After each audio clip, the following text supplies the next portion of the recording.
जय श्री महाकाल. मी ईशा जलालराव कल्याणाने आलोय. माझं स्वतःचं महाकालीचं मंदिर आहे. मी आज कोल्हापूरच्या ज्योतिबाच्या दर्शनाला आलो. हा माझा कोल्हापूरचा ज्योतिबा माझा कुलदेवत आहे. आज संपूर्ण मी कल्याण डोंबिवलीच्या लोकांना हुशार करण्यासाठी सांगतो, हा व्हिडिओ बनवतोय.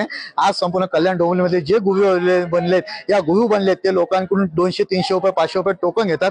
हे आम्ही काही धंदे करत नाही आणि आम्ही जे इंस्टाग्रामला, फेसबुकला जे ते खरं बोलतो. आम्ही दोघले शब्द बोलत नाही. जे आज काय पण जे टोकन घेऊन आले ते इंस्टाग्रामला, फेसबुकला हे मान्य पण करत नाही की आम्ही लोकांकडून पैसे घेतो. पण आम्ही घेतो का नाही ते येऊन बघा आणि ते खरं काय पैसे घेतात का नाही ते पण बघा. लोक कल्याण डोंबिवलीचे जे माझे महाराष्ट्रीयन लोक आहेत ते कधी हुशार होणार. आज ते त्यांनी आज स्वतः महाराष्ट्रीयन लोकांना लुटून आज सोन्याच्या चैनी बांधल्या, स्वतःचे बंगले बांधून गाड्या घोड्या घेऊन आले, फ्लॅटमध्ये घेऊन आलेत. हे कुठून आले? त्यांनी काय मेहनतच्या पैशाने आणले का? यांनी लोकांना लुटून खाल्लेत. आज संपूर्ण 20 वर्ष एवढी गादी चालून पण, दरबार चालून पण मी कधी हे धंदे केले नाही. आणि माझा स्वतः येऊन तुम्ही बघू शकता मी काय करतो आणि काय नाही करतो आणि त्यांनी काय करतात आणि काय नाही, किती लोकांना लुटतात आणि कसे फसवतात.